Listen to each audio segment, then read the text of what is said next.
morning, good evening, good afternoon, and welcome everyone. My name is Michael, I'm the Dead Odds Gamer. Thank you so much for your patience this morning. We have had some tech goblins to wrangle, but they have all been defeated, slain, and laid to bear in the den of the infamous editor, who is now stomping them into a bloody paste. For those of you who don't know who I am, I'm the Dead Odds Gamer, and we do TTRPGs here on the channel. We do Dungeons & Dragons, Pathfinder, a whole bunch of other cool stuff, and today we are joined by my lovely Patreons to embark on an epic and awesome adventure set in the world of Pathfinder. Now, this is a first edition adventure known as Curse of the Crimson Throne, a city-based epic which features these amazing characters as they try to protect and save the town of Korvosa. It is originally a Pathfinder First Edition adventure. However, through some magic that is fantasy grounds and a lot of patience, we have converted it to Pathfinder Second Edition, which is what we're using. So yeah, if you aren't familiar with Pathfinder Second Edition, fear not, because I'm a very cinematic GM, and I like doing it that way. So if you have any questions about the rules, you're probably along with the ride for the as the players, so feel free to ask at any point in time, and we'll try and make things clear as we possibly can. Now, of course, the stars of our show, these Patreon characters who not only support the channel and also go through this adventure. Let's hear from them and hear about who they're playing today, starting with none other than our dear friend Twiff. Nope, I can't hear you, and I'm wondering why. Let me just double check things. Could I have one of my other players say something real quick? I can't hear him either, if that helps. Yep, cool. All right. While we wait for Twiff to check his silenced wizard mic, we will throw it to Holly, played by the wonderful Malakisa. Hello, how are you doing, Doug? I'm doing splendidly, thank you. Tell us a little bit about Holly.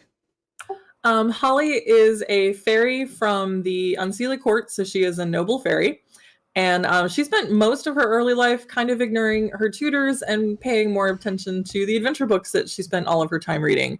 So when her parents decided it was time to marry her off, because that's her job, she decided she would have none of it. So she ran away, and she found herself trapped in a few adventures in Korvosa. And she has decided that we are all the heroes, and we are going to save the day in the city.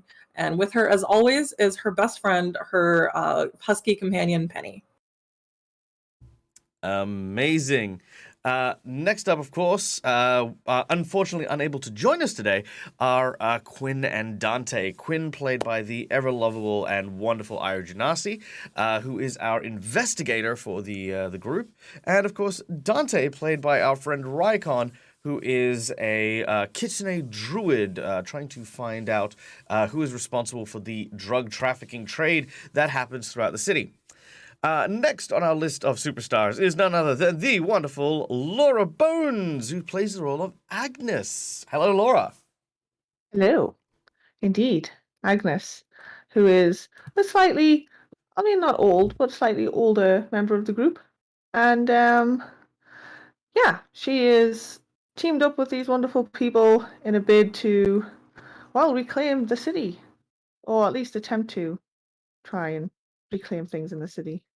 Because, well, she's got a daughter to look out for, even if she is an adult daughter. Well, still, you're a mum, you know, it doesn't matter how old your daughter gets. You're always you know? little. They're always little, that's it.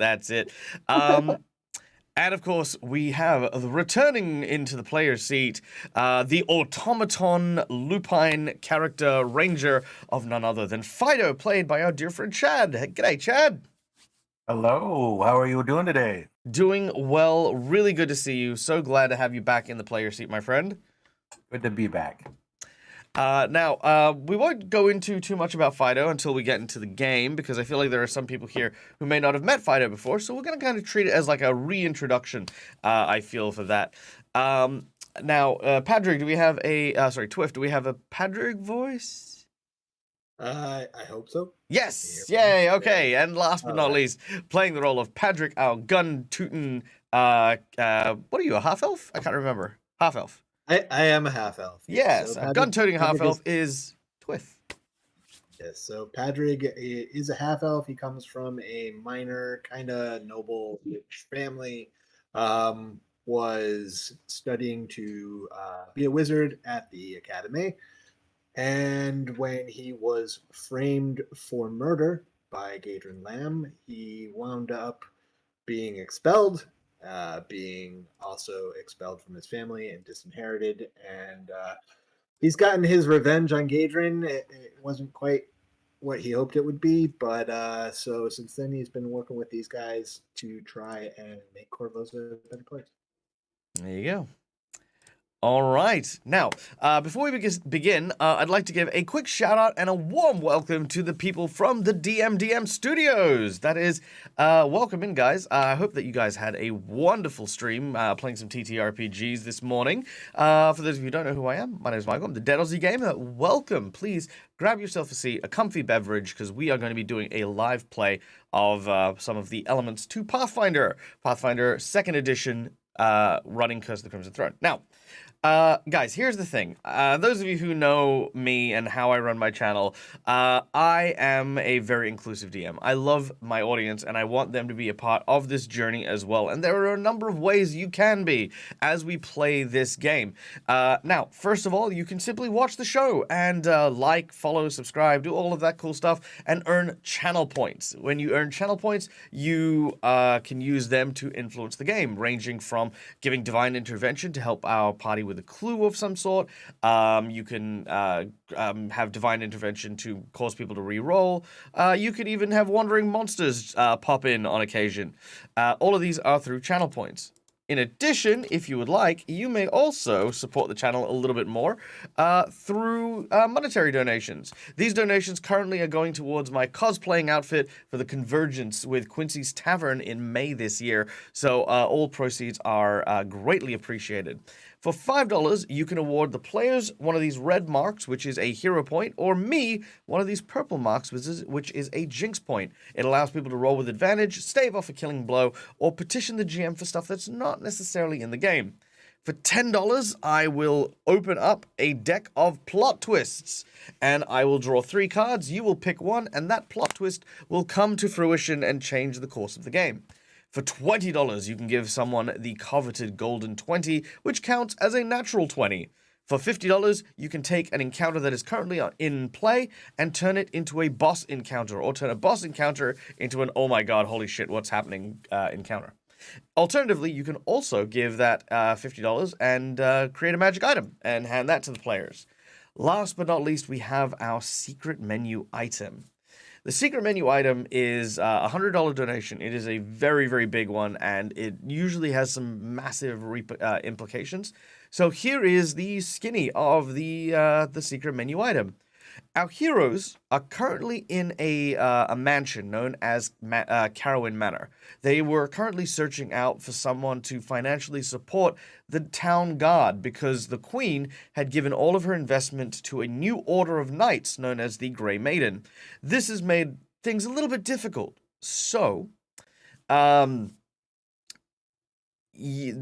secret menu item for today is the major villain who has killed off a lot of the nobles who are in Carowin Manor, raised them as zombies, and seems to be mad as a freaking bag full of cats, right?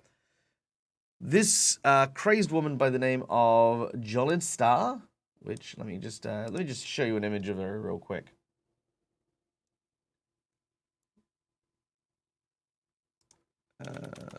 Jolid Star, there we go. That is a picture of her. So this mad woman, who has, you know, again, like I said, shown up at the royal the manor of Count Carowin, killed a bunch of people, turned them into zombies, and started this very macabre game of hide and seek with our group. She, for the secret menu item, will become an ally to the group permanently. That is to say, she will join the group on adventures when requested. She will do her best to thwart the villains, even though she is a chaotic, evil necromancer. So that'll be the secret menu item. because she is bat mad, and it can happen at any time. It will change the course of what happens, but we'll see how that goes. So, cool. Without any further ado, players, are you ready? Let's do this thing.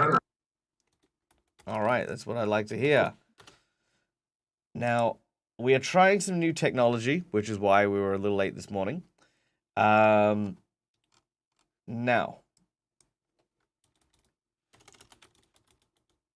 I believe you guys should be able to hear music through the online Sirenscape thing that we now have going. So bear with me.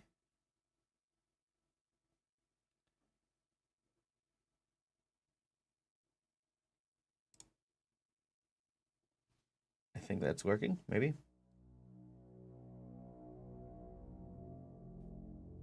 All right. I hope it does. If it isn't, let me know. All right. Our journey continues deep in the bowels of Carowin Manor. Our heroes, having fought off slews of undead, transformed from the rich nobles that thought themselves safe from the pandemic that ripped and grasped at the city. Unfortunately, it was not free of the evil machinations of the necromancer Jolinstar. You managed to squirrel yourself beneath the servants' quarters, and had finally, after a long period of time, finished and succeeded in the game of the evil necromancer, and found, cowering in this room, a small halfling, a man by the name of Count Carowin. He seems to be in very rough shape. He has been bruised and battered, and has definitely seen better days as he holds himself together, peering out from the dark. He sees Padrick as Padrick opens the door to the locked chamber.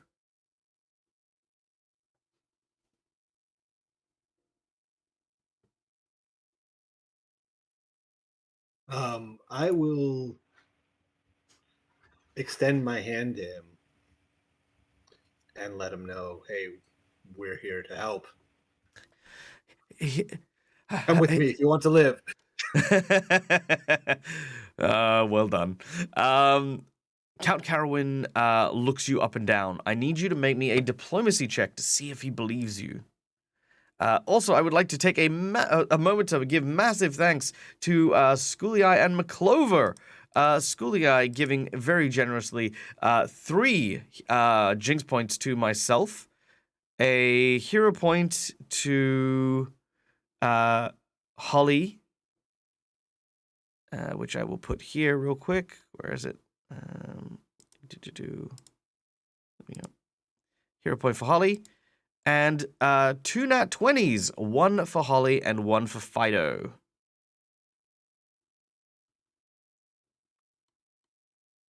Uh, 23 on the diplomacy check. All right, with a 23 on the diplomacy check, he looks you up and down, and says, "You don't work for her? The woman who put me here. She said there'd be others, others who would take the town if I didn't stay here." We don't work for her. We've taken care, I think, mostly of what is infesting your house. It's not really a pretty sight. But we are here to help. He looks you up and down. Your words seem to calm him, but he is definitely shook. Okay. We must summon the gods. We must find a way back. But have you defeated her? Is she gone? So we have no idea where she is, right? No. This is the person speaking to you. So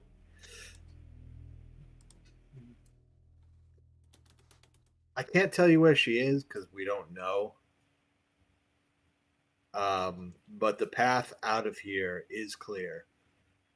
And before she disappeared, I believe she did say if we didn't get you out of here by morning, she was going to kill you. So I think it's probably better to leave than to stay in here. It's safe to come out.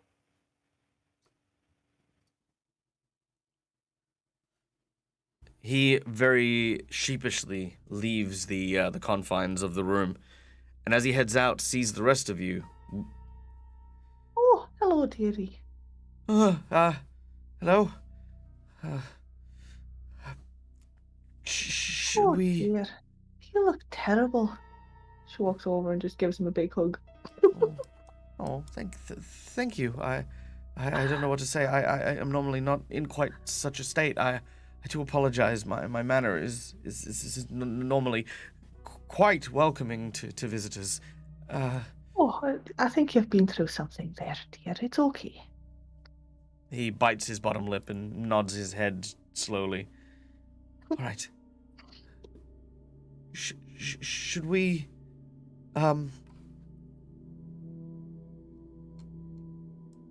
he, gestures to leave.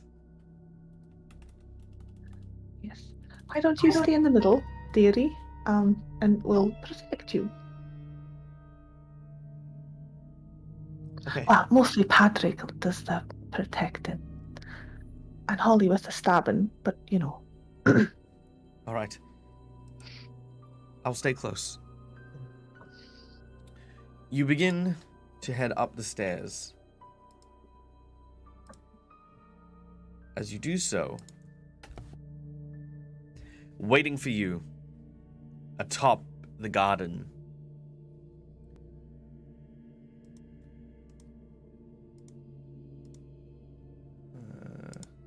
how do I? Oh my god! Oh no! I don't know how to stop it. Sorry, tech issues with my music. Okay, 1 second.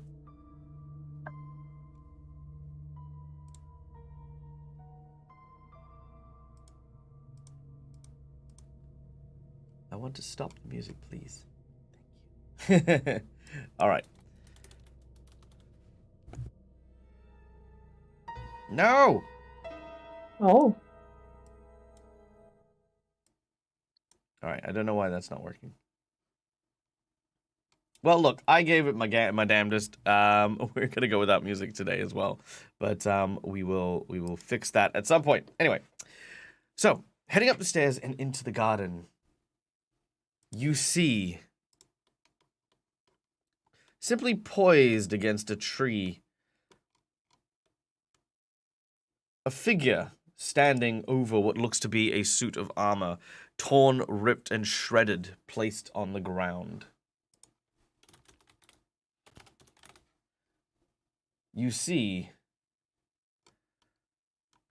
Jolenstar standing with a grin ear to ear, twiddling what looks to be a crossbow bolt in her fingers as she waits for you to arrive. My dears, congratulations! Oh, what marvelous fun. You've succeeded in my little challenge, and you have at least another 3 hours before daybreak. Well, aren't you the efficient little bees? And you've slain so many people. I mean, my goodness, the sight in there is almost pales in comparison to the state that they were in before. No, dear. You slayed the people. We just set them free. Oh, yes, I set them free as well, darling. We all tell ourselves what we need to.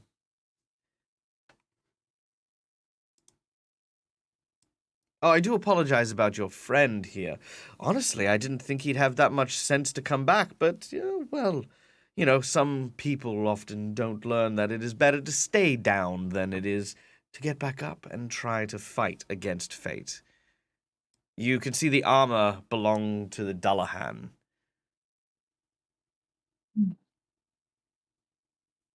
Now, your reward! Yes, that's right.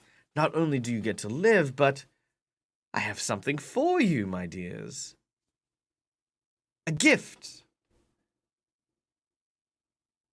Would you like it? Oh, What come sort now, of don't be shy. gift do you think that you could offer to us? I think the best gift you could give would be to be gone. Is that right? So coy. I love it.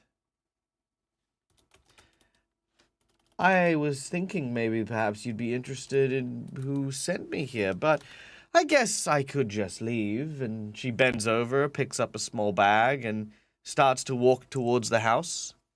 No, we do actually want to know who sent you here. That's super important. But we also don't want to know at the cost of anyone's life, including the Count here, because he also needs to be safe. Well, I did say it was a reward, darling. I mean, what kind of fair game would it be if I only gave you your lives? But if you, but I don't know. I feel like my feelings have been hurt by your friend. He's sorry. Sometimes he just gets a little ahead of himself, and we've had a bit of a stressful time, because like you said, we were very busy bees. Oh, yes, no, I could see that. So, you're so run down, and it is quite tiring.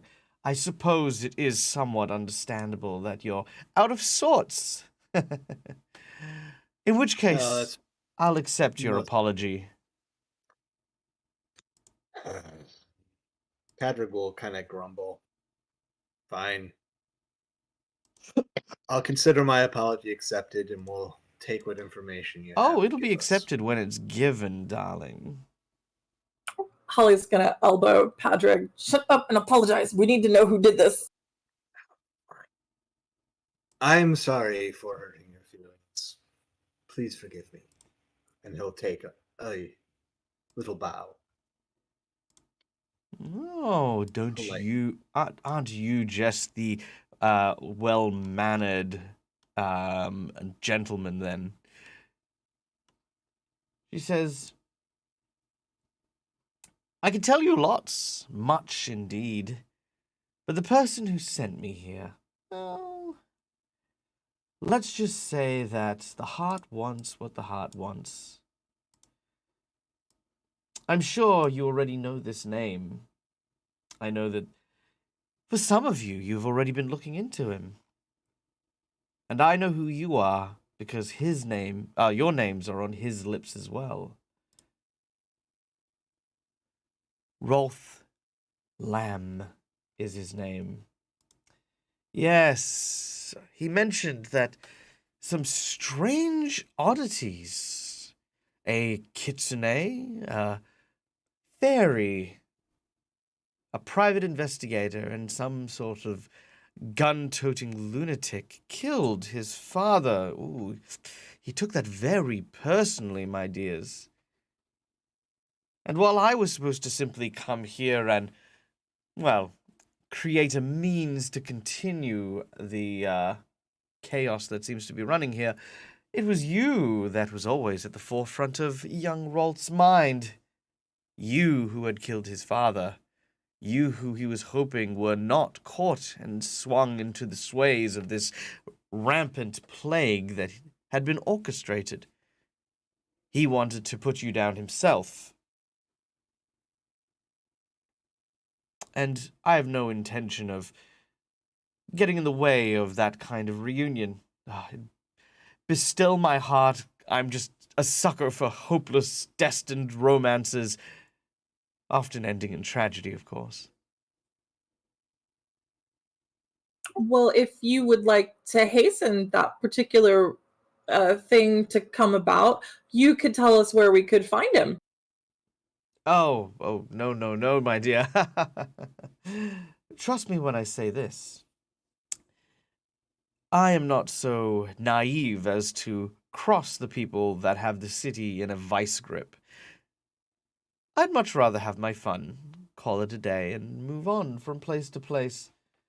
It's very difficult, finding places where people appreciate the work you do. At this point, you notice that she pulls out a dirk from her hand. She kind of keeps it out of sight of you, but you know that she has it because she's pulled it out. But she places it kind of just on the side of her, facing away from you. I can imagine that it might be hard to find people who appreciate you. Shocking, really. The glibness of your tongue is not as sharp as your wit. But still, I have taken a fancy to you and your, let's say, gumption. And for now, at least, I will uphold my end of the bargain. You will leave here unaccosted. But I'm afraid your friend here, well, he and I still have some business to discuss, darlings. At this point, you can see Count Carowin sort of, trembling. He's deathly afraid of this woman. Well, so we thought we were rescuing him, and we specified, at least I specified, that I wanted all of us to get out of here. Oh, rescuing? No. I believe you are mistaken. I simply said you must find him before daybreak. And I did guarantee your safety, referring to, of course, members of your entourage, to which, unfortunately, the noble does not belong. Holly's gonna move in front of the Count, in between her and the Count. Hey, Count, you want to join our entourage? He nods furiously, but... There you go, he's a member. Oh, I believe you are mistaken. You think me some kind of hell knight, maybe, who abides by contracts and laws. Do not mistake me coming through with my end of the deal as a bid to uphold some sense of honor. I hold no such value in tow. You will leave the noble here. This is not a case of working your words around stuff. If you take him, then I look forward to adding you to the collection of new zombies that I'll need to keep this place secure. You can't have him. I never lost him. And we're gonna go to initiative.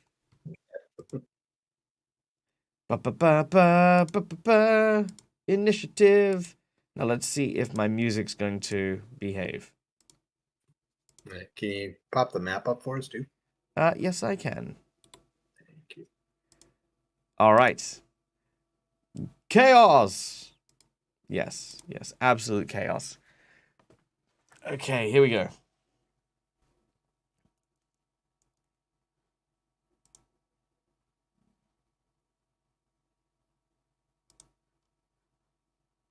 Fingers crossed this works.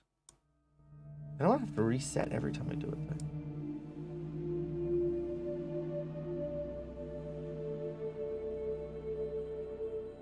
All right, there we go. Now,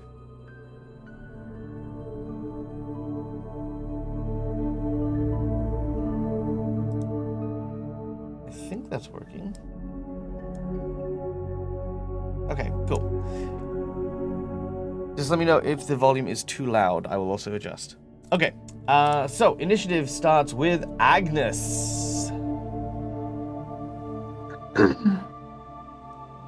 I'm going to say that Dante is going to keep Count Arwen safe. as is Quinn. So Agnes, it is your turn. What do you want to do? Agnes, seeing that Holly still looks a little worse for wear for all of her bravado, is just gonna put a hand on Holly's shoulder, and cast soothe. All right. Let's heighten 2. You cast Soothe. Let's see, where is... Doo-doo-doo.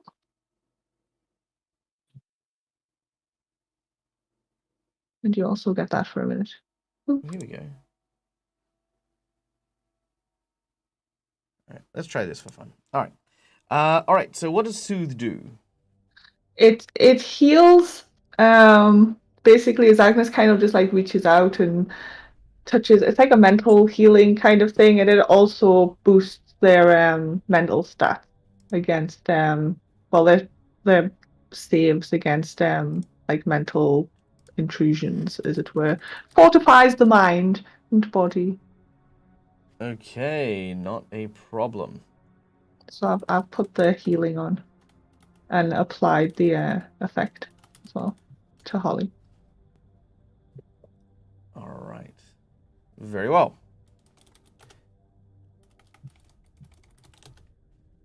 Okay, one moment while I just get this up here.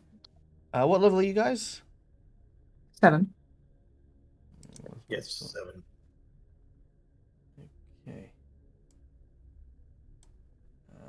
Just bear with us while I...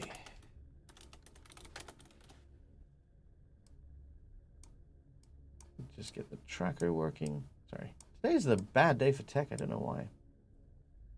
There we go. Okay.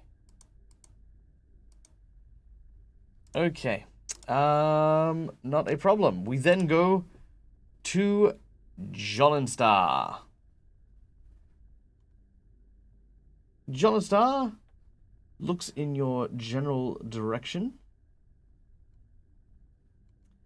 and will use what look to be these kind of like ring-like claws, these daggers in their hands, and step forward, attacking Holly, who is the closest.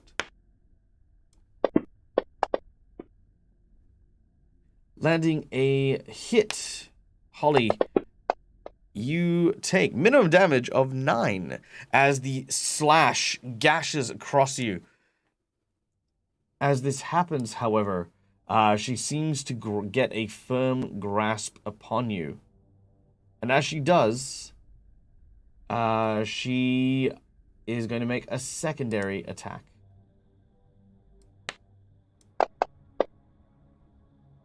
But will miss. So Jolenstar has used these like kind of ringlets that are bladed to kind of dig into you. And she has you in one of her hands.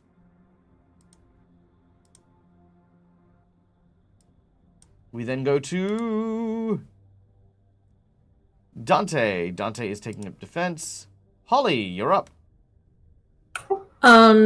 She just has one hand on me. Do I have my other hand free to put poison on my dagger? You'll need 2 hands to put poison on your dagger. So I can't do that. Do you have poison use or any abilities that give you that as an additive? What do you mean?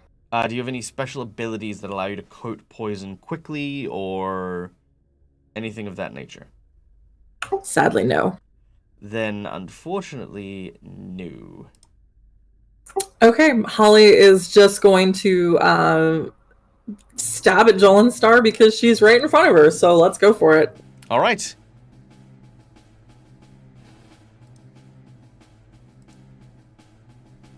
You take out the dagger. You stab, thrusting. Gah!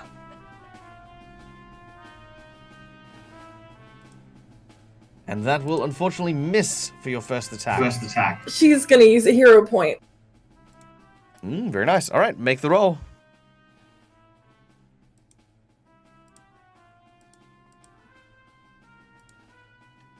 All right, that is a solid hit. Solid hit. Yay!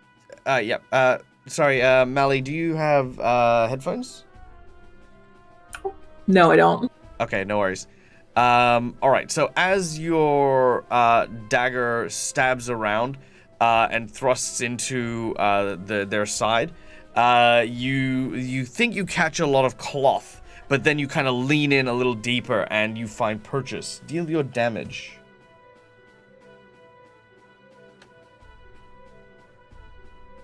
All right, that is 3 Wow. damage. All right, yep, that's one action. Gonna go for it again. All right, secondary attack.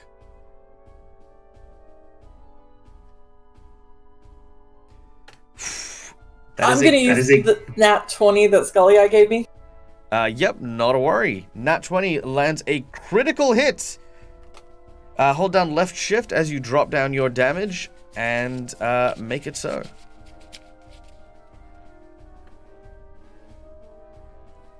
All right, that is 16 points of damage as you manage to sink your blade into her side. Give me a number between 1 to 5. Let's go with a 2. All right, 1, 2. That is piercing right in the ear. Deafens the target. Very well. You stab her in her pointed elven ears, making her deaf until she's healed. Hadn't planned on that, but I'll go for that. And can I pull out of her grasp? With your third action, yes, but this will be at a negative 10. Is there a problem if I fail it? Nope. I mean, you're already grappled, so what are you gonna do? Be more grappled? Yeah, that's what I was thinking. Okay, so that's athletics, right? Yes, indeed.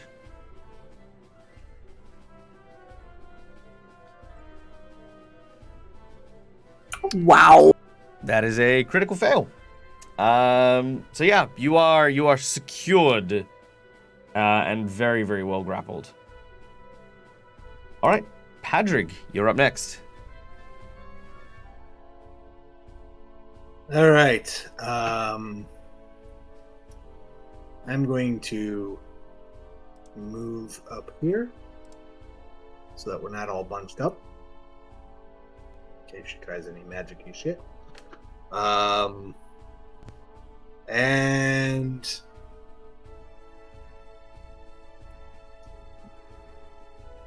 because I'm not sure what she actually is, I'll load up a silver bullet. And then my final action will be to shoot her. All right, make your attack.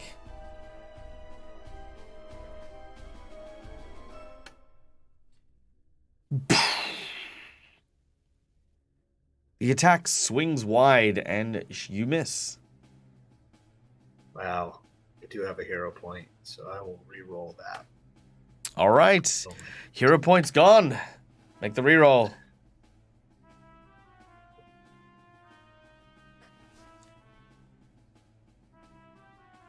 Nice. That's better.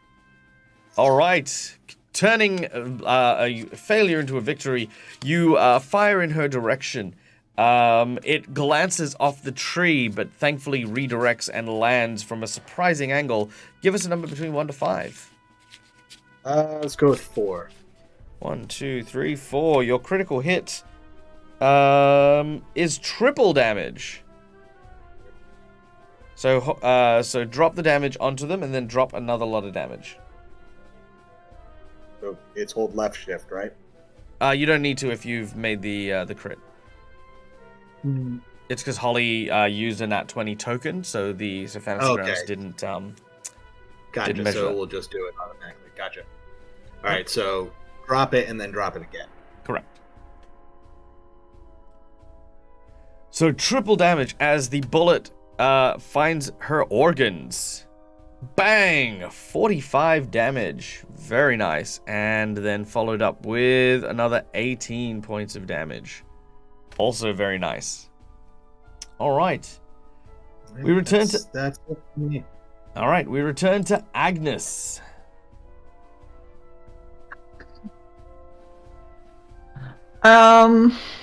Okay, so Agnes is just going to turn to the what's her name again? Jolin Star. Mm-hmm.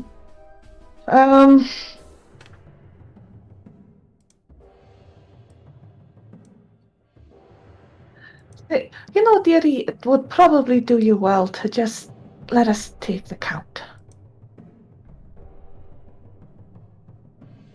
Okay. You gonna try and convince her to give up? Yeah. Not Okay. looking so hot. I've only Okay. been at this a few seconds. Make a diplomacy check. Ooh, let's see. Oh, I'll use a hero point to reroll that. Mm-hmm. Yep. Oh yep, wow. Yep. All right. Don't forget, you do have your nat 20. Yeah, I think I will use that on for this actually, because I don't. Yeah, who knows what else that she's gonna unleash. All right. She has a thought for a moment. And she says, "Well, my lovely woman, I am afraid it's not quite so simple. You see, that man has something that I need. And if I do not get it, well, it makes some very powerful people very angry. And unfortunately, he's been very tight-lipped about the whole matter. And it's made me quite tired to have to wait for him."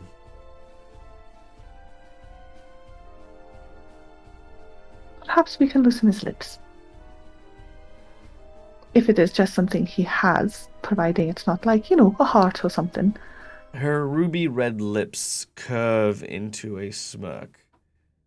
She says, no, nothing quite so paltry as a severed heart. I can get 1,000,000 of those if I wanted to. No. It's a crystal.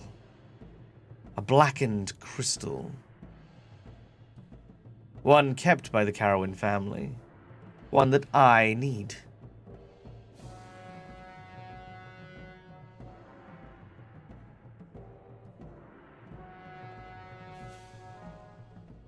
Anything you want to do on your last turn, Agnes?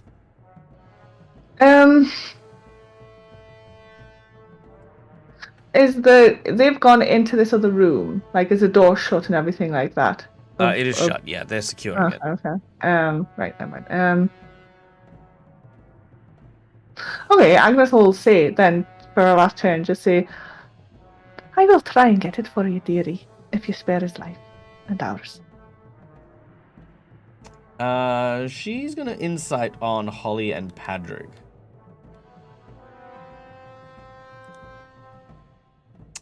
What are you guys gonna conceal your intentions? Otherwise, what are your intentions? Holly doesn't know what the crystal is, but Holly knows that this is a bad person and she works for worse people. So she feels like whatever that crystal is not good to give up to her. All right, and you're not concealing that thought? I will conceal it. All right, make a bluff check, or a deception check, should I say.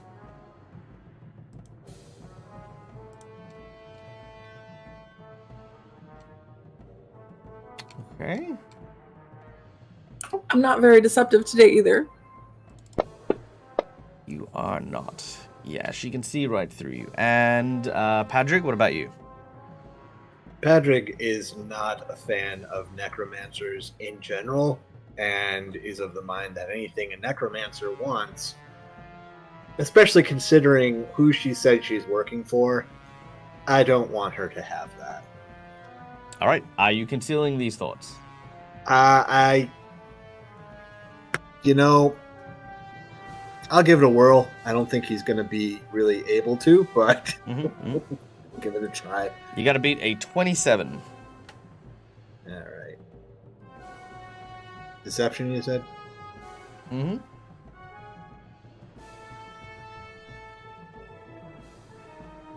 Deception. Unfortunately not.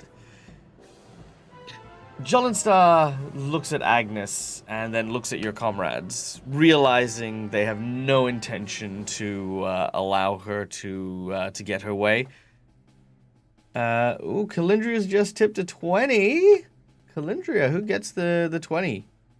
How dare Laura not have a natural 20? Very well, Laura, you have. I just spent it. Yeah, you have a natural 20. All right. Thank you. Big love. Okay, so Jolenstar, I realize, has only half heard what Agnes has said because she's deafened because there was a knife in her ear. She looks to you and says, quite simply, "Pity. Probably would have taken you up on that, darling. But your friends here, I can smell the bloodlust on them. And I'm no fool." And we then go to her turn.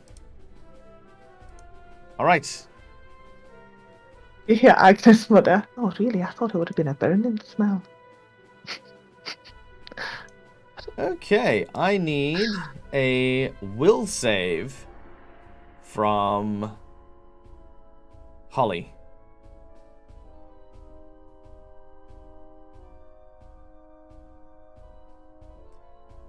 That is unfortunate. I get a +2 to that from the soothe. That will not help you. And I think it I didn't didn't already think so. do. I already applied it to you anyway. Yeah. You did, but it didn't go through, which is why I'm confused. Oh, yeah, that's right. Yeah. No, it won't unless he drops a save on you. Oh, Yeah. right. No, that's true. That's true. Yeah. Yeah. All right. You, Holly, fall asleep. Oh. Alrighty then.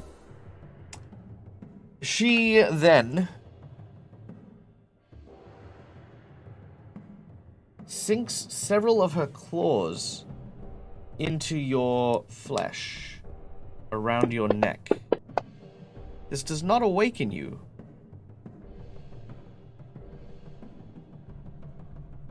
It will, however,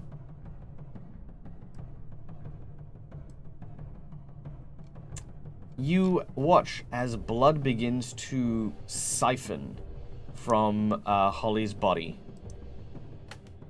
And as it does so,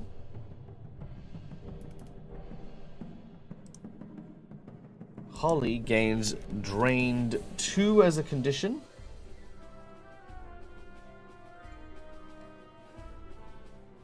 And she heals 30 hit points.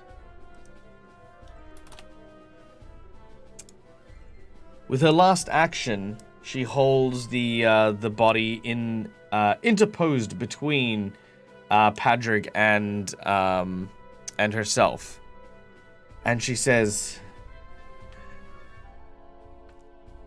"I like your gumption and your grit, but enough's enough.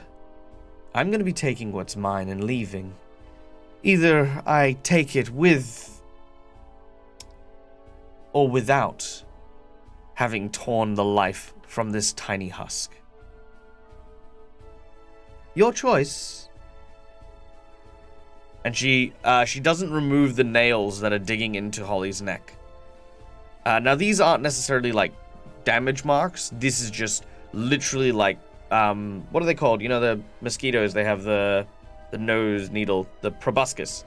These are kind of like needle prongs that are like mosquito proboscis, just purposefully used to siphon blood at speed from a person. All right.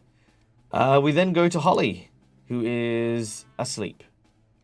Do I get a chance to wake up? I don't know. I don't think you do. Let me just double check on the sleep spell real quick and get back to you. But what are you dreaming about? Would I have nightmares in this particular situation, or would this be a pleasant dream? Your choice. It's just a regular old dream. It's not what's the word? It's not malicious in any particular way. You become drowsy, fall asleep, creature falls unconscious when the spell doesn't fall prone, or release what's happening. Spell doesn't prevent creature from waking up. Yada yada yada. Nope, you do not get any additional saves. She's going to be dreaming about going to visit the orphans with Penny and playing with the orphans and seeing them behave like kids as opposed to messed up tiny little terrible thieves with an awful life. So she's having quite a pleasant dream in that case, and she's enjoying frolicking with Penny and the kids. Nice. I like that. All right. Sequestered in the safety of her dreams at the orphanage, we now go to Padrig.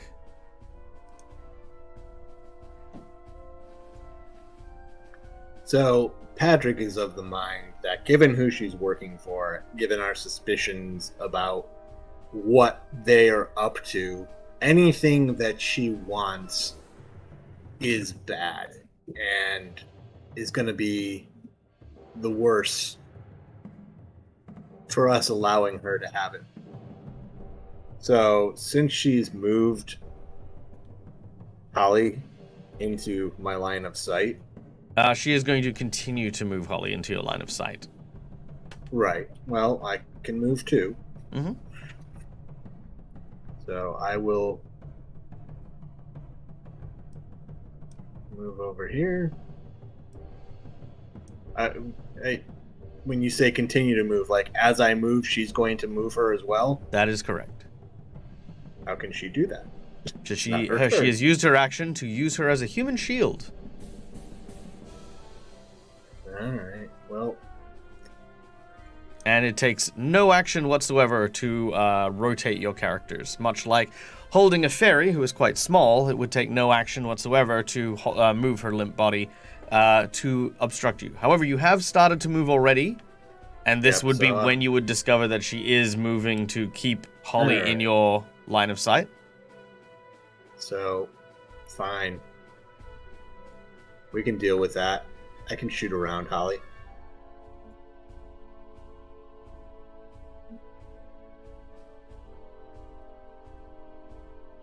I'm gonna give it a whirl anyway Mm-hmm. and aim carefully. I'm gonna load up another silver bullet, whisper to my barrel, burn, and use a fulminating shot with fire damage. Mm-hmm. And see if we hit her. That's gonna be a no. All right. Let's see if you hit Holly. Nothing. That will hit Holly. Please roll another attack on her. Yeah. However, just bear with me for a second.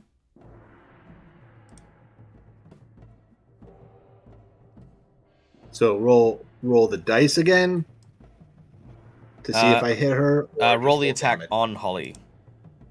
All right. Sorry, Holly. Didn't mean to kill you. I'm used to it. Oh, no, sorry. You need to roll your attack first.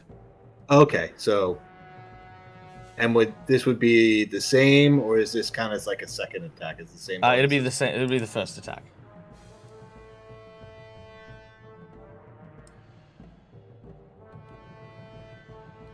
Okay, that'll still hit, but it won't land a critical hit. All right. All right. What's your secondary Now- action?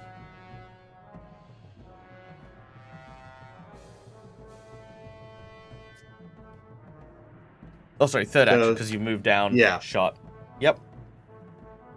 Yeah, I moved, I reloaded, and I shot. That's 3 actions. Oh, yeah, Go of ahead. course. All right. At this point in time, Fido. Yes. Now, you have been you have been looking for your friends for some time. Ever since the outbreak and the plague began to grip the city, you've tried to seek them out, but have always seemed to have been one step behind them. You have followed the trail of Quinn and Padrig from the guard post to this mansion, which seemed to be locked away.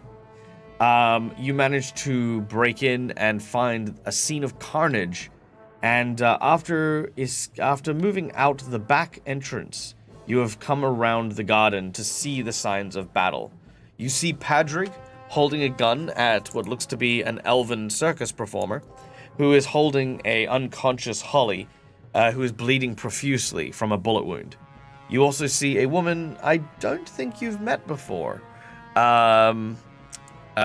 standing guard nearby, likely, on guard in the same way that most wizards or spellcasters are.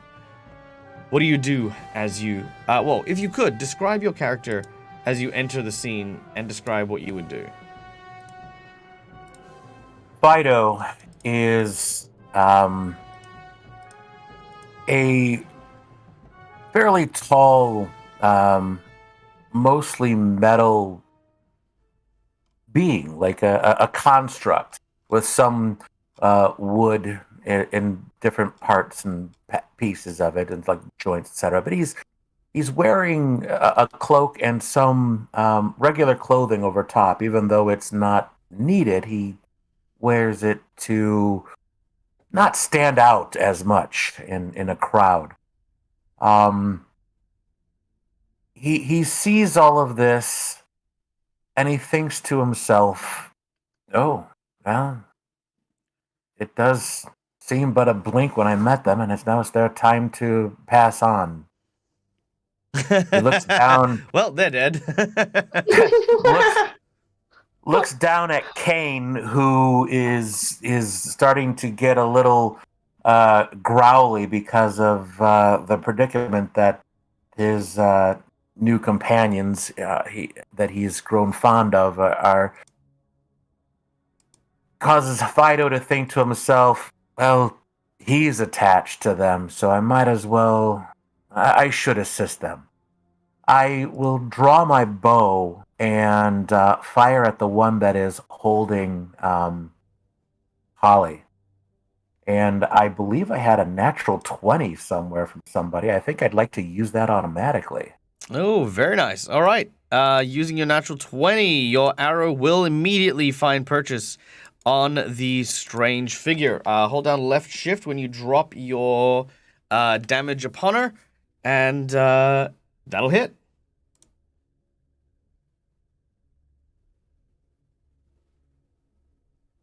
All right. Bam! With a massive 29 points of damage, an arrow flies from behind and out of nowhere. Padrig and Agnes, you see the metallic figure emerging from behind the house. Fido, am I done with my turn, or do I get the... You do get your full turn, so you've moved out as a move action, and then you've shot as your second action. It's been a few weeks since he's last seen them, and Kane has aged a little bit more. He's a little bit bigger now than he was in the past. He's more mature, and because he's more mature, he likes to go and do things on his own now. As of one of the new things that I got for him, mature companion, he can go ahead and attack without my spending an action to have him do so. Oh, nice. And, I would imagine him seeing the companion of his new favorite best friend, the little corgi, is in danger. I imagine he would go and attack this strange elf as I let go another arrow at her. All right. Ooh, and that's a... Nice. So you used your secondary attack on that one? Yes. Fantastic. All right. The second arrow manages to hit, dealing 7 points of damage as it strikes her in the back. She does not know where this is coming from. I imagine I'd use my third attack. No, you'd be your second. Oh, this is the second. Okay. Yeah, you've only attacked twice. No. You've already attacked.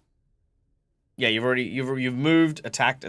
So you've already done 3 actions. Oh, okay. I apologize. So ignore that last attack.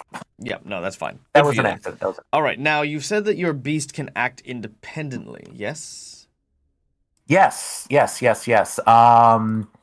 The mature animal companion, he's actually gotten a little bit bigger and stronger, so some of his abilities and things have increased as well. All right. Now here's the all important question: do we have the stats for your updated companion?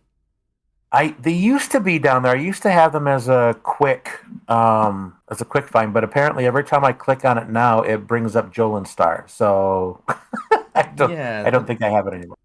Right. Okay. Okay. So let me see if I can find it.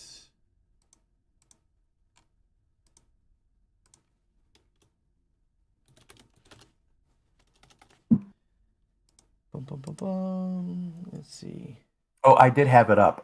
Do you want me to help out or? Oh no. If you know what the numbers are, we can just roll them from there. Oh, okay.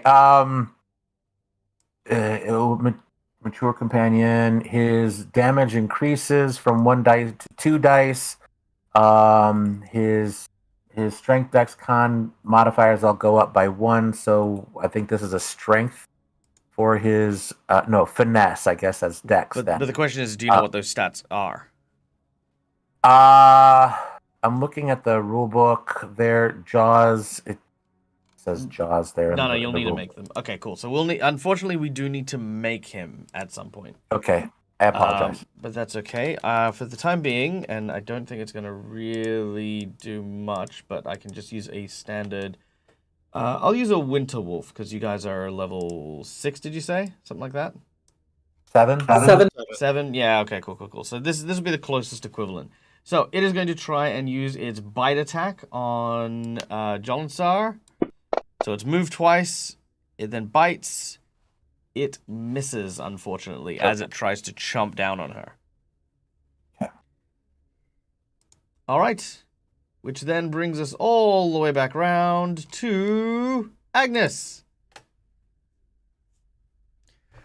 You watch as a machine shows up and starts shooting at Jolinstar. I'm not so sure she didn't be able to see the machine behind that tree. She's just watched 2 arrows fly out of the trees. Mm-mm. And then a large dog also run out of the trees. I just like, oh, where did you come from then? And she's gonna try and she's gonna lash out with her mental energy and attempt to trip up Jolinstar with her telekinetic maneuver. Ooh, I like that. All right, make the check. Let's see what happens as you attempt to trip over Jolinstar. Ooh. Unfortunately, No. that will not trip her over. I'm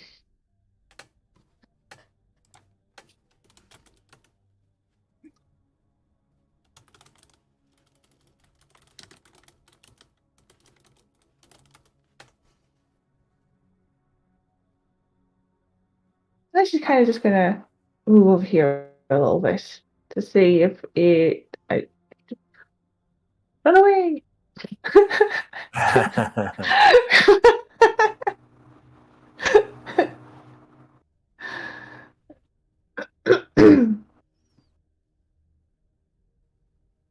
All right, so you move away, and that's it. Yeah. All right, Jolinstar.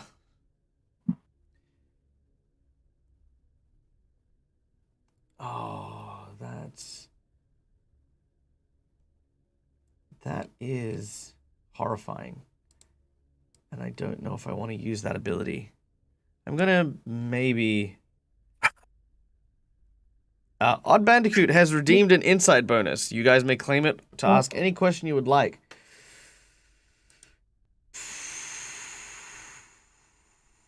I don't want to do that. But I also don't want to just outrightly kill Holly. She will look around. And she says, well, it seems as though this party's gotten a little crowded. And a good guest always knows when it's time to leave. She's going to move backwards to the wall. Hey, thank you so much for the $90 donation. That is absolutely freaking incredible. Wow. Guy, tell us where you want to put all of that. God damn. This might change a few things. So I will hold out on that one, because this is gonna get either really dark or really or just be nothing. I mean, it could be nothing. We'll find out. All right. Does our anonymous tipper wish to let us know where they wish to put these channel points? Or these rewards. Natural 20 for Padrig, Holly, and Fido. So that's 2, 4, 6. Nice. Okay, so let me just add this.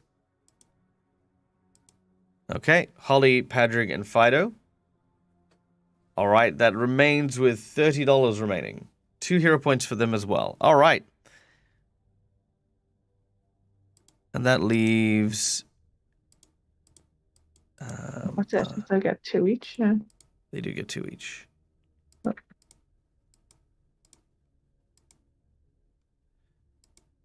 Nice. Holly gets 2. Padri gets 2. And then 1, 2 for Fido. Done. All right. So, Holly, these might come in handy in just a moment. All right, here we go. So, as she steps backwards towards the mansion, she uses her elbow and smashes the window. And then what she does is, as she digs the claws deep into her neck, she is going to try and rip off Holly's face. Lord. Yeah. So, Holly, you're unconscious. I'm definitely unconscious, yes. Yes. This will not leave you unconscious. Let's start with that. So, traditionally, you would be allowed a reflex save to try and resist or to stop this from happening. You instead, I'm going to give a fortitude save. This is going to determine you waking up just before she does this. So, fortitude save, if you would be so kind. And also, welcome in Mr. Sandman 1924. Thank you for bringing your community here. For those of you who don't know, my name is Michael, I'm Dead as a Gamer. We're playing Pathfinder. Right now, our group is fighting a crazed necromancer who currently has a sleep spell on our fairy rogue Holly, has her hostage, and is about to rip her face off, because apparently that's something they can do. Padrick, our gunslinger, has guns trained on Jolinstar, the necromancer, and Agnes is running support, while our robot ranger Fido and his companion Kane are poised and ready to strike in melee. Welcome in. Okay, Holly, what are we doing? The fortitude save, do I get the +2 on that from Agnes's soothe as well? Yeah, I'll say yes. I'll say yes. Saving face. Second hand. Cheeky. All right. That is not going to succeed. Do you wish to use I have a hero point. Okay. Hero point. Make the roll again. Let's do it.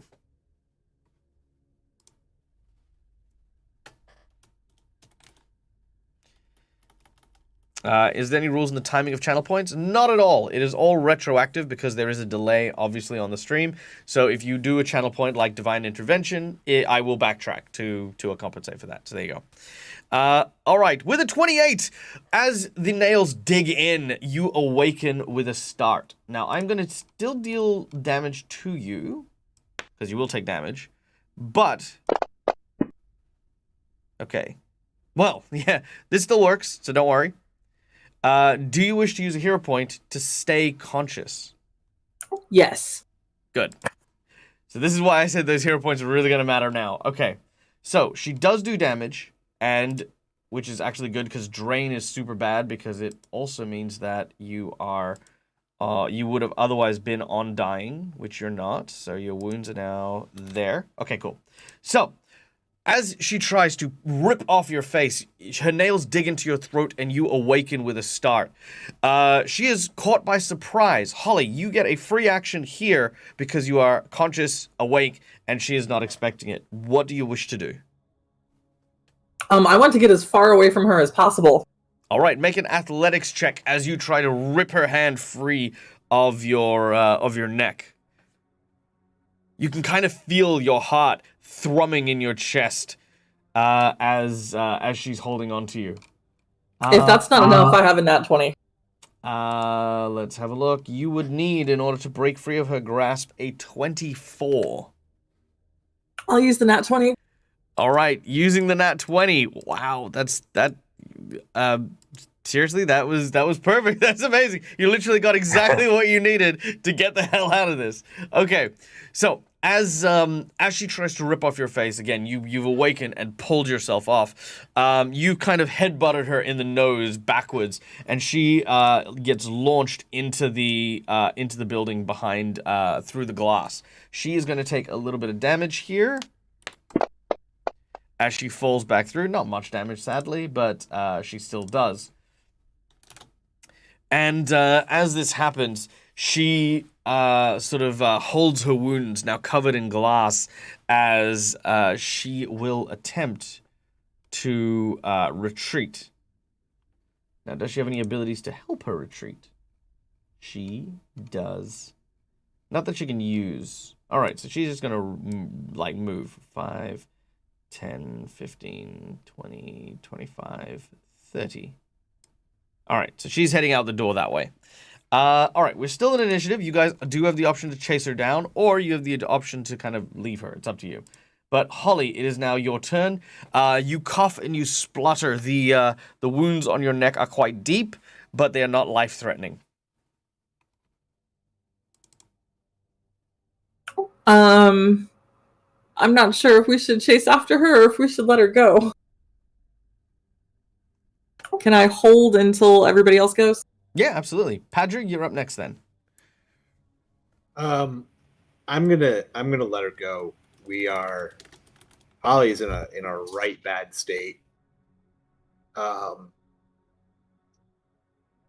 And I think our focus is more on getting. Well, let me see. Yeah, she's through the door. So can I is the door still open? Would I be able to see that from where I am?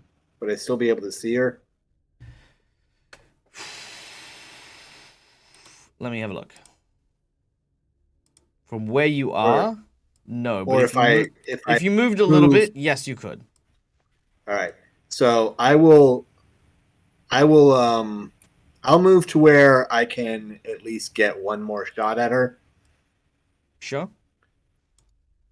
So wherever I need to move to do that. Yep, right there. Perfect. Okay. And since for once no one is near someone I'm trying to shoot, I'm going to load a sunburst bullet as my load, and then I will whisper again, burn, and do a fulminating shot. And I'm going to use my nat 20 and see if I can explode the hell out of her. Nice. Nice. Oh. So the sunburst bullet. It'd be a terrible shame if someone bought the secret menu item and that was actually a really powerful ally you just killed. It would be. But I would have no idea if that happened. So this does the sunburst spell, but half damage. It's true. Yep. All right. Deal the damage. All right. So let's see. We'll start with just the gun. Mm-hmm. And that's. She's still got a lot of hit points, so I'm not overly worried. All right, so that's 27. 27 from that, and Yep. then it's And the 2d6 fire damage Yep. from the fulminating shot. So Is that 5d6 without the crit? that's 2d6 with the crit. Okay, so that's 46 then. No, Okay, hold on, What? sorry. No, Fulminating shot's so 1d6? yeah, fulminating is 1d6. Right, okay, so that's 2d6. that's 2d6. Yep. Yep. So do I drop that in the chat or on her? Just in chat, yep. Okay. So that's another 3 points of fire damage, and then Mm-hmm.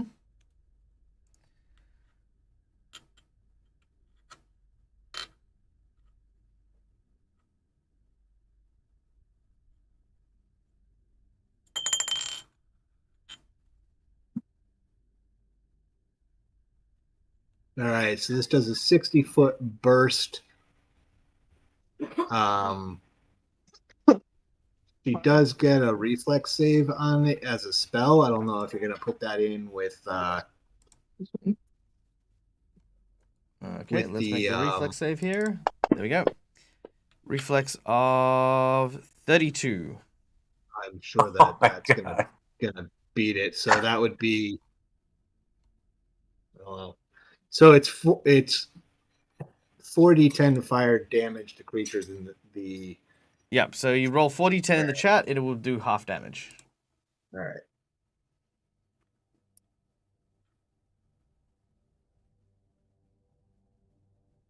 Those are d8s.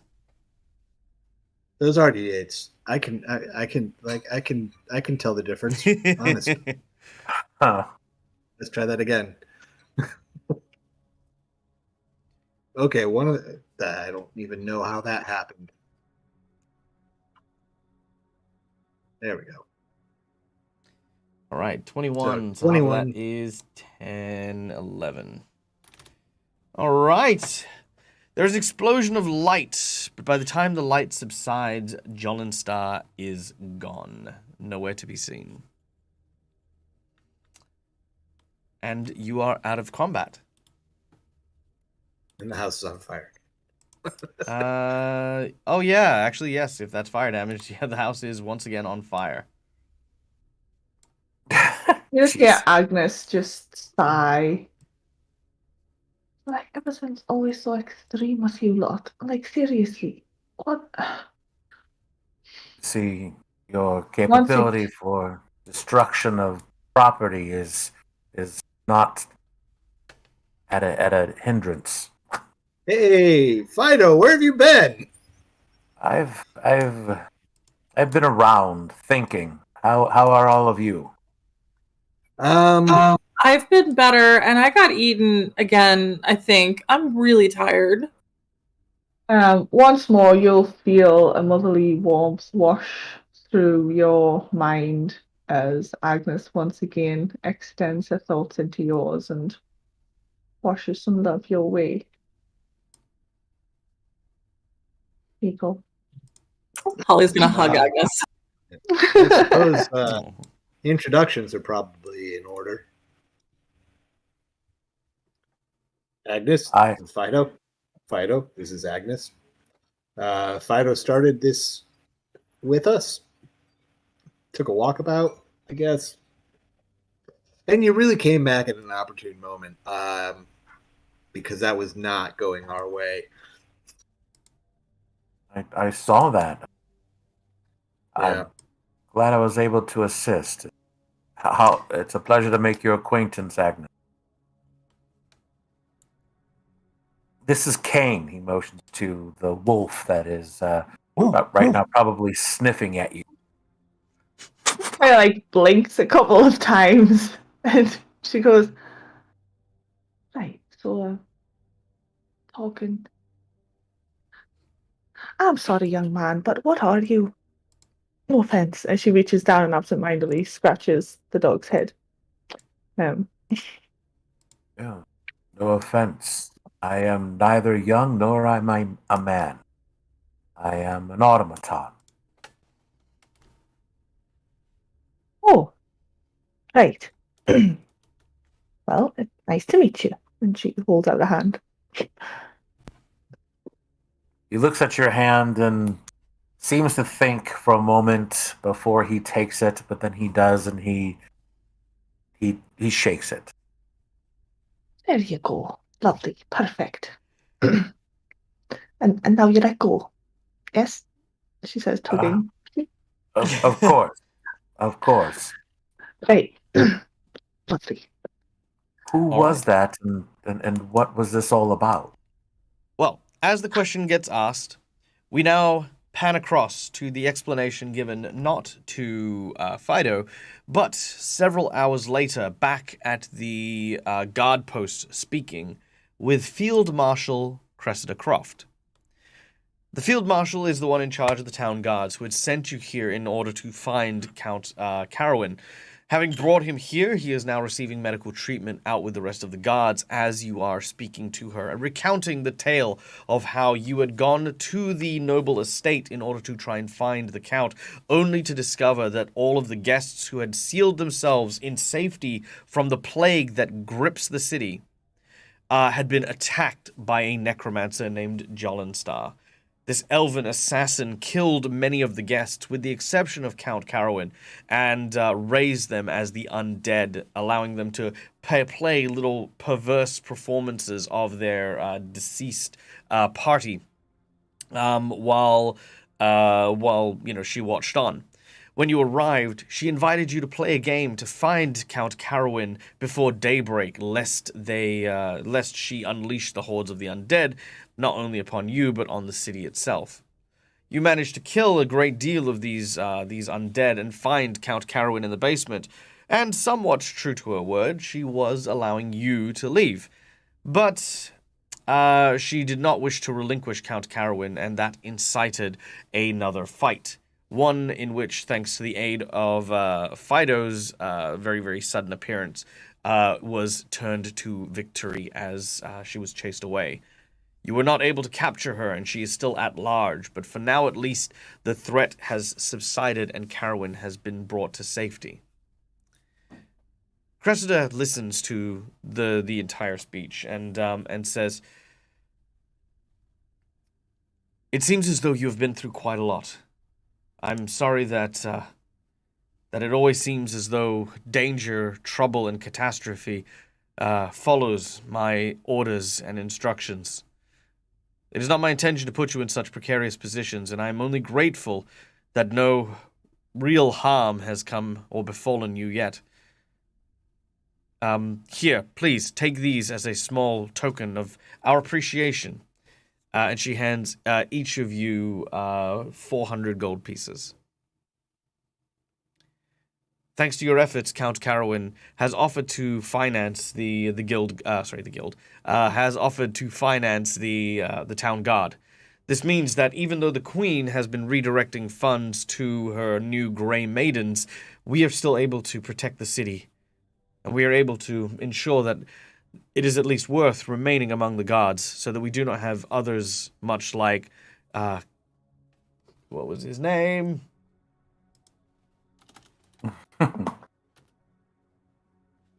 Varric. As soon as she says that, however, coming from behind her, dressed in the guard's uniform, is none other than Varric Van Kaskerkin, who you would recall is the one of the guys who had deserted the guard posts and started a small side hustle, giving meat and food to the homeless for free, but was betrayed by his fellow guardsmen as they were serving dead people to the town. Now, Fido, you were there for that, but you didn't hear the bit where he was acquitted. So as you see him walking in as a guard, what's your reaction? Probably reaching for my weapon immediately and think, what is he doing? I thought he was... Padrigal put his hand up gently. It's trust me, it's well, it's not that long of a story, but basically, when we talked to him and we believed him with what he was doing, we actually were right. He didn't know what was going on. That's been sorted. He's Oh. he's cool. All right.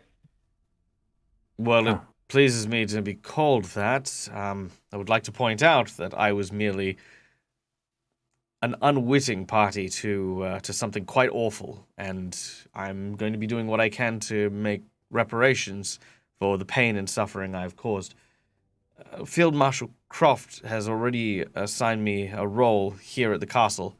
I'm not allowed on patrol as of yet. There's still much trust to be made. It's kind of its own version of, I guess, serving my prison sentence. But I have every intention to fully serve my time. He hands each of you he opens a small chest and hands each of you the coin that was promised to you. He then hands a parchment to Cressida.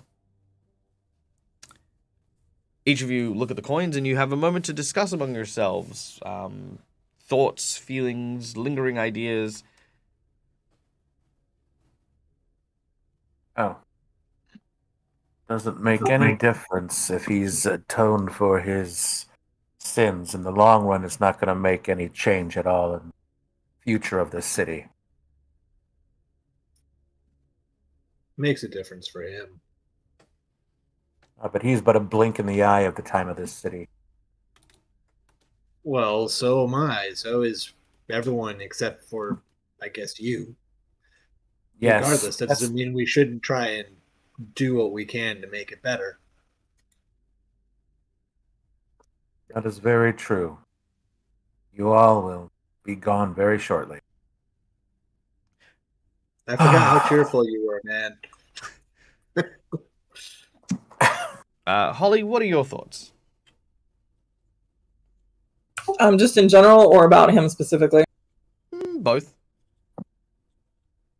Holly's like, she gets being betrayed by somebody, so she actually understands that quite a bit. So she's willing to trust him. She was a little twitchy at first, but because of everything else that happened and his reaction, she was willing to believe that was an honest reaction. So she's willing to trust him on that one. But right now, she really, really, really wants some sugar and some sleep. All right, very well. Also, super quick, welcome in, Maddie P.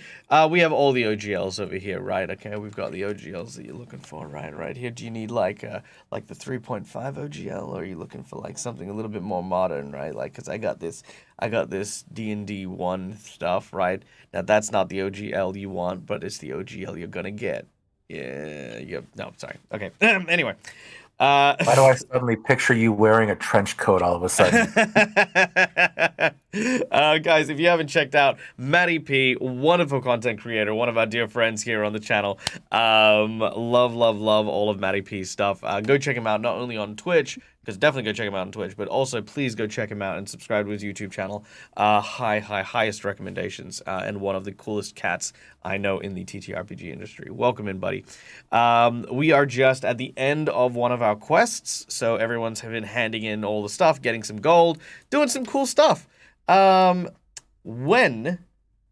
about to get real spicy in here in a second, so stay in. And by the way, anyone in chat, feel free to chat and ask questions, because we read a lot and do stuff. All right. So, at this point in time, Field Marshal Cressida Croft, the leader of this guard outpost that you've been working for, suddenly yells out and slams her hand and the parchment she was given by Varric onto the table. This is nonsensical. What do you mean? Sorry, Field Marshal, but it is as what it's written on the parchment. Don't be daft. They've only just arrived. This isn't... You, all of you, come with me now. She marches out of her office. Agnes trots along behind going, please. Is the parchment still on her desk, or is it in her hand? She's scrunched it up and it is in her hand. So there's no way Holly can get a look at it? No. Okay. Holly's gonna follow because she's super curious now. Hey, can we redeem that insight bonus now? She seems really upset. All right. Well, no, hey, tried. I'll follow as well. You make your way through the barracks, down the flight of stairs, and into the main courtyard, where two guards seem to be with halberds pointed downward, pointing at a figure that appears to be tied up and in shackles and chains. The figure looks up and smiles at you grinningly, with blonde hair and elven ears.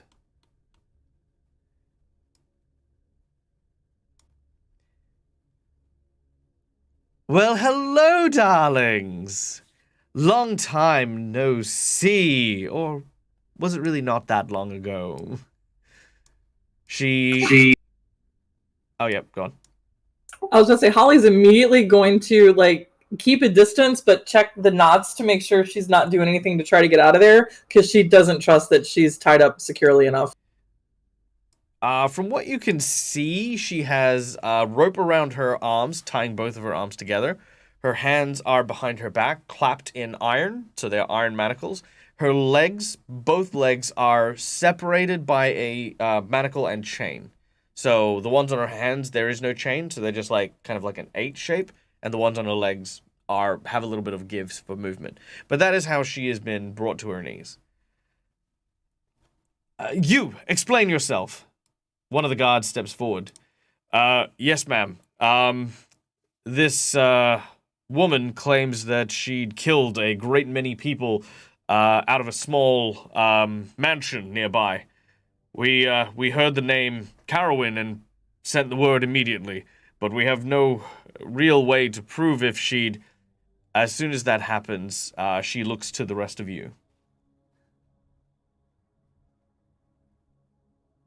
Oh no, that's her. That's absolutely her. She's the one that did it. But if she turned herself in, there's something else going on, and I don't trust her, and this is probably bad, and you should not trust her either. Oh, come now. What's there not to trust? Don't I have a trustworthy face? I mean, No, absolutely not. I mean, have I ever lied to you? I just think Okay. for a moment. You haven't lied, but why would you turn yourself into the guards then? Well, I pride myself, darlings, on the ability to find and know where the winds seem to be blowing. And let's just say that these plague-ridden winds that seem to be traveling around my former employer seem to be dwindling, especially with such amazing and wonderful heroes doing such good work for the town guard.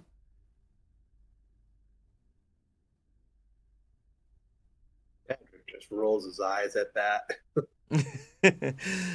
Insight check. She's being incredibly sarcastic. All right. Real quick, guys, ladies and gentlemen, boys and girls, welcome in. If you are coming in with the Luboffin raid, hi, how are you guys? How was your stream? I hope you had an amazing time. I see our dear friend Robert Hartley in chat as well. It's so good to see you guys. For those of you who don't know who I am, my name is Michael. Dead Gamer. This is my place. This is my face. We're playing Pathfinder. Long story short, right now our group is handing in a quest in which they had to save a guy from a insane necromantic assassin. This is said necromantic assassin right here. The group got into a fight. They nearly died, and basically what happened was they ended up turning around, and she's handed herself in to the gods. Despite having escaped, she is now here, offering herself for some reason, which is super suspicious and highly, I don't know. They're just trying to figure all that stuff out. If you have any questions about the game, please feel free to ask. And of course, guys, if you were in my chat, please, please, please do yourself a favor. Go and subscribe to Luboffin. You can follow the link to her channel by clicking on her name in the chat here, and you can give it the follow right now because they not only do a ton of really good Critical Role stuff, they are a wonderful place to hang out, to just talk, to do gaming, to it's such a wonderful and warm and welcoming community. I highly recommend spending time over there on Luboffin's channel. So yes, all of the love and all of the support. Also, Robert Hartley's pretty good as well. So, maybe go check him out if you've got time. But only if you've got time. Luboffin, that's the one you want to be at. That's where you want to be. Uh, all right. So, having now captured the this woman, you guys have a moment to yourselves. What's your reaction? What do you guys want to do?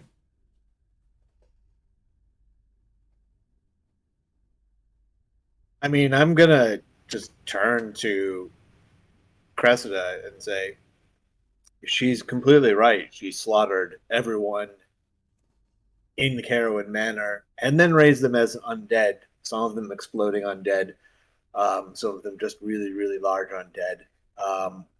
Honestly, I don't know if we got rid of all of them when we left. I have no idea what she's doing here, why she's here. I wouldn't trust her any farther than I could throw her. Well, I have no intention of trusting this woman, especially from what you've told me about her in her part that she's played in the raising of the dead and the suffering that was felt at the mansion. Well, to answer your somewhat laid back question, there are still a few of the undead around, but they're harmless, just wandering mindless plebeians. I save all my special creations for more exciting ventures. And if you want to, you can find them over in the graveyard district. There's a small little place that I like to go and call home whenever I'm between mass murders. You watch as Varric sort of turns and says, "Quiet! If you keep talking like that, I'm going to ensure that you're going to clap your mouth shut as well." Agnes walks up to Jolin Star and looks down at her and goes, "You failed, didn't you? Ooh, You're you know scared, what? aren't you? That's why you're here." Odd Bandicoot has redeemed an insight bonus from chat, so I'm going to give this straight up to you with no check. Thank you, Odd Bandicoot. She looks to you, and you watch as the cocky smile seems to waver. She says, "Fine. Yes. Without what I needed, it seems as though my usefulness has come to somewhat of an end. And if they get what they want, they have the means to end everything I am. And quite frankly, I don't feel like putting myself into that position. I don't have the ability to evade the assassins they'll send after me. But I figured at the very least, if I'm within the safe confines of, well, I don't know, the guard castle, it might at least buy me some time." I thought as much. She gathers the others over a quick word with the rest of you. Pulls them over to one side and very quietly says to them as well, and not only might she be safe here, but also, well, she could be bait. I really think that she's here to try to get at Count Carowin again, because they seem to really want what the Count has. And I really don't think she should be under the same roof as the Count, because that seems like a really bad idea. Oh no, I think she probably quite wants to stay here, behind lots and lots of bars and guards. Oh, I don't doubt that she's here entirely for self-preservation.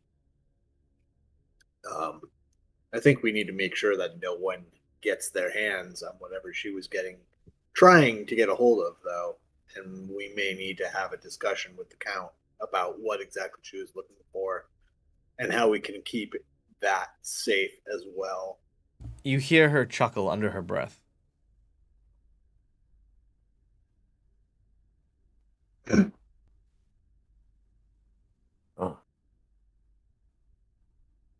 But you're not wrong. She's still deafened? Can she hear us? She's no longer deafened. She can't hear you. Okay. Yeah. She's also an elf, and she's super good at hearing. She does She's a necromancer, you say? The one that was causing all the issues before? Well, Perhaps No, she's a different one, but she's working for the really bad one. Oh. Perhaps we could help her become closer with that which she wishes to conquer. She's so infatuated with death, we could give it to her. That would end everybody's problem. At this point, not Field Marshal really. Cressida says, unfortunately, Fido, we do not summarily execute people here at the guard post. There is, of course, due process, and she will be put to trial. Well, the way I view it, if these others that she was serving and she's wronged them are after her, it would be a service to her. For what they would do to her would be much, much worse.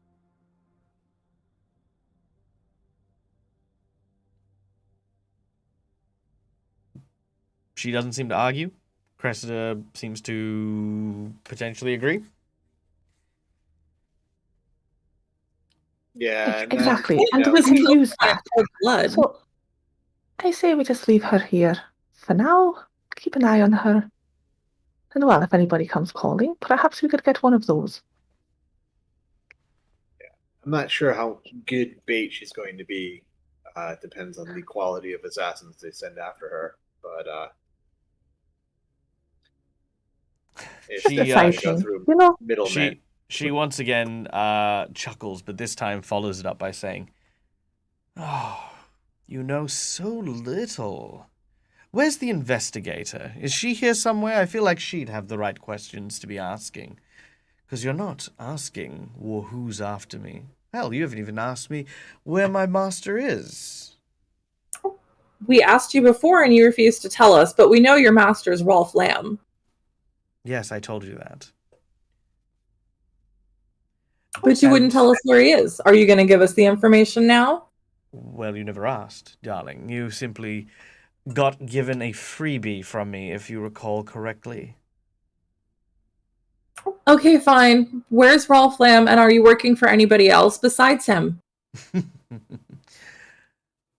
Rolf Lamb is here, darling, right in plain sight, under your very noses. He never left. You search for him day and night in the graveyards, hoping to find the mad machinations of a necromancer, but he is far too brilliant to place himself there. That's like trying to find a criminal in a house for crime. To find a necromancer in a graveyard's a paltry attempt at an investigation. No, he is in the last place you would expect to find someone who worships the dead. the Temple of Pharasma. Close. A good guess indeed. But a place of life, darling.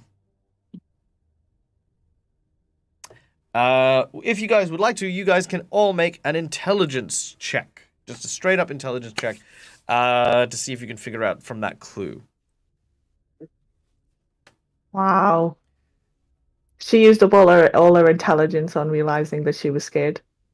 Yeah, that sounds about right. That was her one big brain move for the day.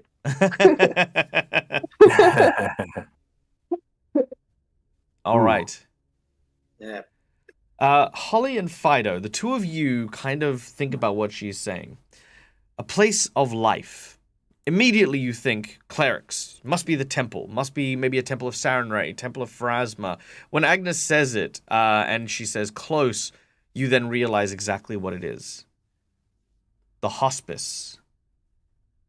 The places that have been built and created specifically for the sick of the plague to be healed and treated. and those are the ones that are run by the doctors, right? The plague Correct. doctors. They're run by the Queen's physicians, and and are chocked to the brim with the Grey Maiden guards. With Schoolii redeeming an insight bonus, I will give you something extra as well. You realize very quickly that if Rolf Lamb is hiding in these places, the doctors who showed up rather unannounced and fairly quickly, given the progression of the plague,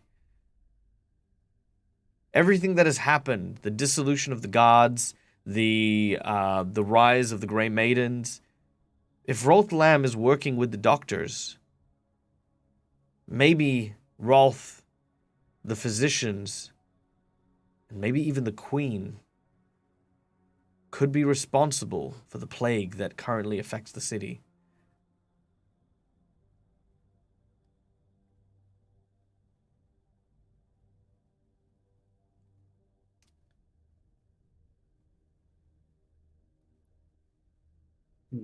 Holly's gonna just kind of repeat that, just vocalize her thoughts out loud that reflect what Dag just said from the insight bonus.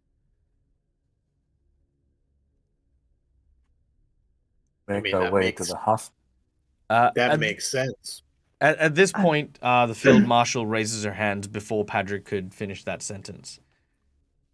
You kind of get the impression very quickly, and I'll give this as part of the insight bonus. You get the impression very quickly that what you're about to say is very dangerous. You are surrounded by guards who are loyal to the crown. You are surrounded by people who, if you are considered to be a traitor to the crown, be the crown good or evil, would very summarily turn you to treason. So before you say anything, she seems to raise her hands at that thought. Yeah. Open your mouth to speak and let's think a little better of it. Mm. Yeah. She says, these are some pretty bold accusations. And until we find Rolth Lamb and can confirm your story, you are going to be held in the darkest, stinkiest, most unpleasant place that we have here at the castle. I hope you don't mess up your hair. She looks very, very... she has that kind of like bitchy high school kind of look at Field Marshal Croft. Agnes looks at John Star and goes, "Do you like pie, dear?" I love pie. Who doesn't love pie? Monsters. Right. Oh, is that it? I'll visit. Agnes Does this mean you have a brig underneath the latrines? Well, no, but there are places worse, says Field Marshal Croft, as the two guards then with their halberds lift up the chains and begin to escort Jolenstar in. At this point, as she begins to make her way past, she hangs her head low. She is avoiding eye contact with you.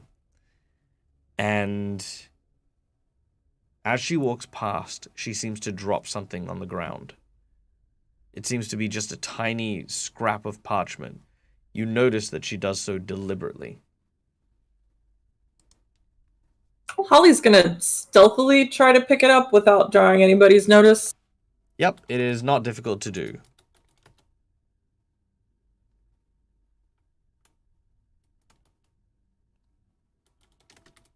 All right. As you do so, it has a symbol etched on it. It is drawn in blood. It appears to be what looks to be some strange insectoid appendages twisted around, almost clasping one another. You may make a religion check if you wish to try and identify it.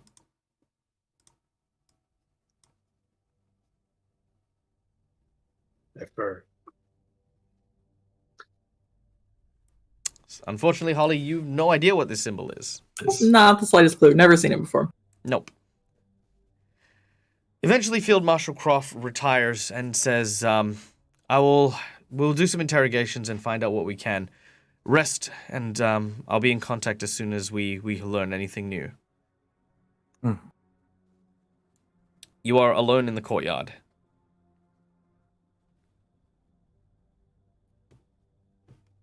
Holly, what'd she drop? I'm gonna pass it over to Padrig and just kind of shrug my shoulders. I don't know what it is, but it's in blood, and that's kind of creepy. Blood. Ooh. All All So right. you Agnes said wanders religion. over. Any chance I could use occultism or arcana Nope. on it? All right. Religion. Does it look similar to the creepy stuff that we saw already with the, I forget what that thing was, the fly and stuff? Oh, no. Nope. All right. Religion. Nice. 21. That will let you know exactly what this is. This is a holy symbol of Akchaek. Now, That's you. thank Of you. course. Now, for those of you who do not know exactly what I've said, Akachek or Akachek is one of the lesser known gods of Galarian, and I will read their thing momentarily.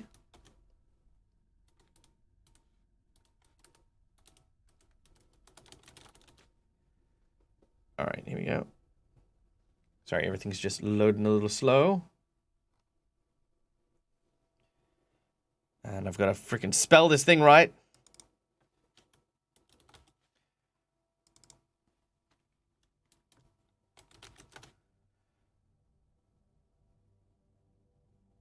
All right.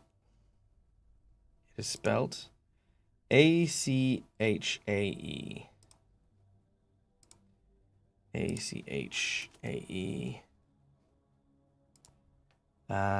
Kek. While this is going on, while everyone's gathered in the courtyard, I think Agnes is going to kind of surreptitiously kind of like walk up to Fido and just poke his head as well, because she shook his hand and it felt Cold, steely. yeah, but it's just gonna like touch your head as well to see if it feels the same. He doesn't seem to notice, but he and without looking at you, he goes, "Yes." Oh, sorry. Sometimes curiosity just gets the better of me. You are not much better than the children in the town. They do the same thing when they see me. I think it's just a kind of human instinct, to be honest with you. You need to touch everything that you don't understand. And also, puppers. Puckers. Puppers. You know. Oh, yes. And he realised if the dog's anywhere near, she's probably just absent-mindedly scratching the dog's head. And Oh, he's That's what you loving do every if there's a bit. dog around. Beautiful. All right. As you do so, Padrig, your mind turns to the symbol. Akachek is the god of assassins. Known as the Mantis God, he who walks in blood, and he of bloody claws and savage bite. His worshippers are well known throughout certain circles. They are known for their viciousness and their zealotous following of their god's mandate for blood. These are the Red Mantis assassins, holy assassins, who do not just slay for money, but to connect themselves closer to the god. Now, Red Mantis are more known distantly. There is an island called Medigolati, where they have their training and their missions are sent, but there is no reach within this world that does not have the Red Mantises placed around. It is said that they adopt the mantle of the Red Mantis because there is no glory for any one of them to be a great assassin. Even if you kill one, many more will come to strike you down. Because once a contract is taken, It is their divine imperative to see it fulfilled. What you have in your hand is a calling card, a warning. The thing coming for Jolenstar are the Red Mantis.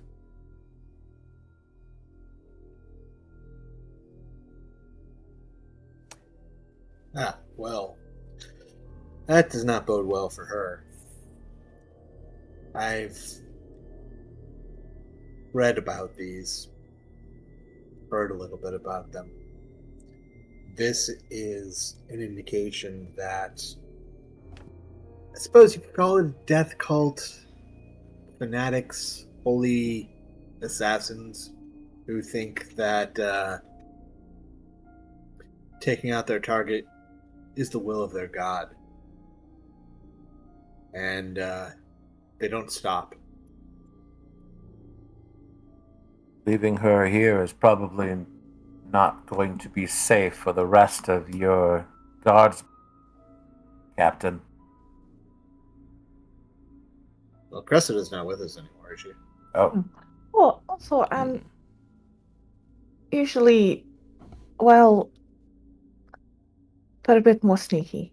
I mean, I'm assuming they do it for the money originally. I mean, if nobody paid them to kill the guards, they'll probably just try to avoid them. I mean, they're assassins. They don't want to be caught. They don't want to be known.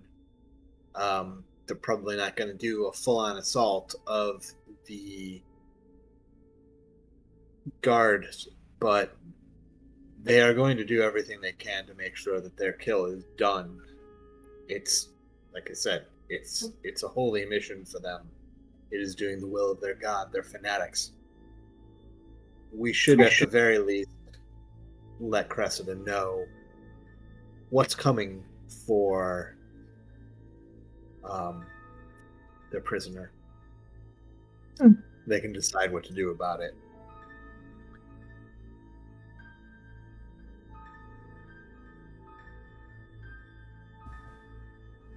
All right. With these thoughts and these words, you begin to make your way to go and speak with Cressida to try and convince her to take care and to be watchful. And as you do so, from a nearby perch, watching carefully, are 3 robed figures wearing bright red. And that, ladies and gentlemen, is where we will end today's session.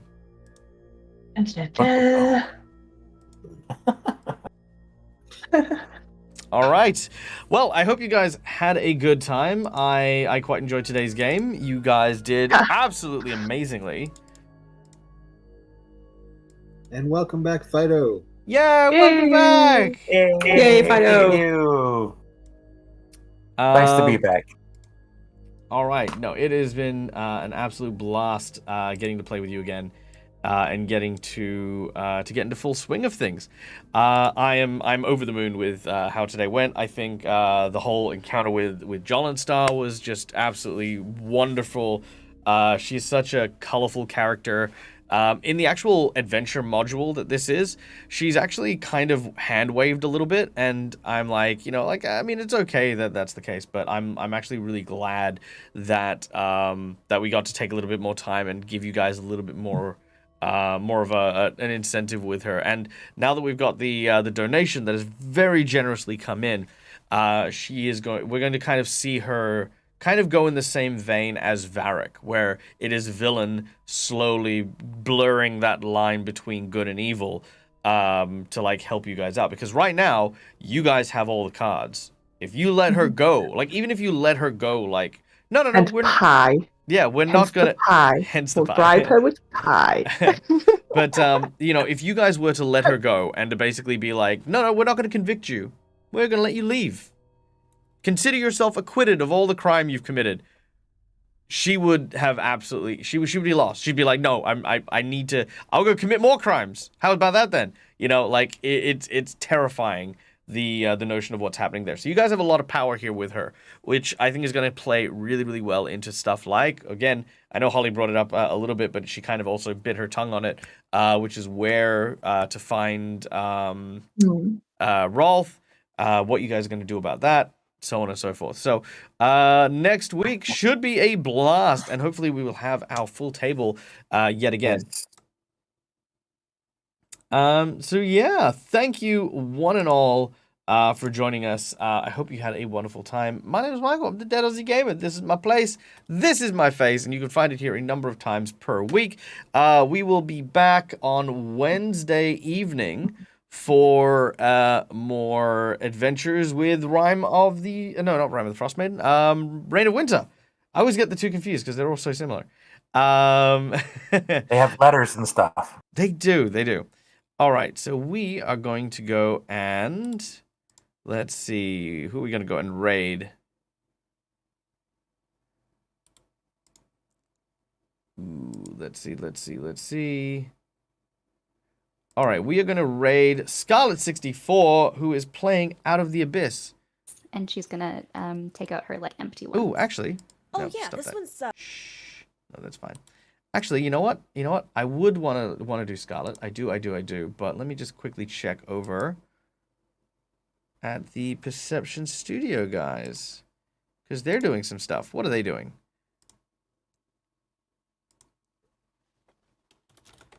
And we love our Perception Studio friends. What are they doing? It's not Danny. Oh, that's okay. All right, let's go to Scarlet.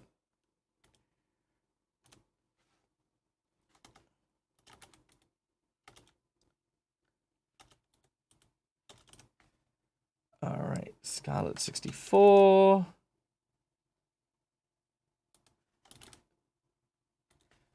All right, there we go. So for those of you who don't know, Scarlet is an amazing content creator, a DJ, a wonderful dungeon master, a really, really creative storyteller. We do love all of their content. Go and give them a big follow. Throw out all the raid emotes. Have a great time. Guys, whatever you happen to be doing during the week, as always, stay safe, stay wonderful, be kind to one another, and until we meet again, as always, from me to you, game hard or die trying. Good night, folks. Bye.